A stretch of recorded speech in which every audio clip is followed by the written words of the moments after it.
আল্লাহু আকবার।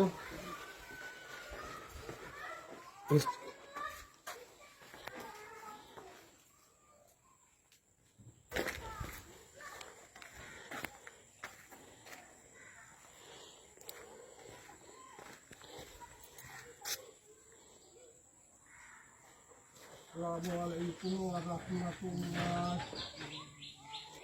আসসালামু আলাইকুম ওয়া রাহমাতুল্লাহ। ওই জামাত করতে দিবে না ওখানে ওই পাশের জামাতের লোক কমবে।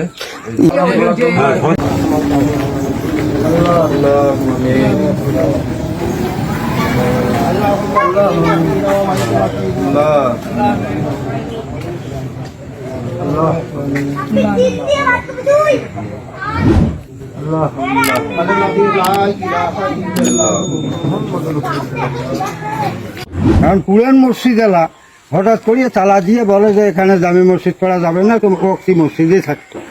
এই কথার পরিপ্রেক্ষিতে আমরা ইউনো যা আছে থানা মানে প্রতি সেনা ক্যাম্প তো আমরা জানাছি, দরখাস্ত দিচ্ছি ও একটি মসজিদে থাকবে, আপনারা এখানে নামাজ পড়তে পারবেন না।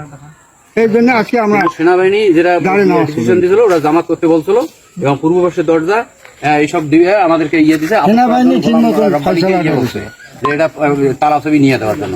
পরে উল্টে বসে আসিয়ে আমাদের নামাজ পড়ার আগে তালা তো খুলে দেওয়ার দূরের কথা, আর দুইজনকে ধরিয়ে রড দিয়ে পিটিয়ে একটা মেডিকেলে নিয়ে দেওয়া হয়েছে।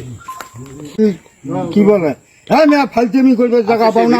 এই বালের মসজিদ নিয়ে এত ঝামেলা কেন? বলে এই বালের মসজিদ নিয়ে এত ঝামেলা কেন? আরে স্যার আমরা ঝামেলা করলাম কোথায়? ওরা প্রতি শুক্রবার আছে আর আমাকে মারে, প্রতি শুক্রবার আছে আর মারে। করছে বালের মসজিদ, বালের মসজিদ নিয়ে এত ঝামেলা কেন? ওই ওসি এইভাবে কথা কয়। এটা কিভাবে বালের মসজিদ হয় না? ইয়া ওসি আমরা যদি এলা ওখানে যাইতাম তাও একটা কথা হইতো। ওরা প্রতি শুক্রবার আছে আসি আমাকে মারে, আমরা বেলে ফের ঝামেলা করি। আমার নামাজে বন্ধ করে দিয়েছে, আমরা বেলে ফের ওনারা এখানে আসি যে সমাধানটা দিয়ে গেল, আসলে কি সমাধান দিয়ে গেল? ওনারা শুধু ওই এক পক্ষকে দিয়ে গেল। এই যে এই জামাত যে দীর্ঘদিন ধরে হয়ে আসতেছে, এই জামাতটা কোথায় আদায় হবে? এরা তো তারা তেমন কোনো সমাধান দিল না।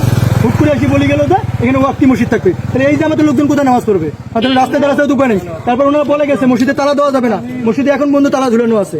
তার কারণটা কি তাহলে? তাহলে ওনারা কি মসজিদ নিয়ে ব্যবসা করতেছে নিশ্চয়ই, কারণ ওনারা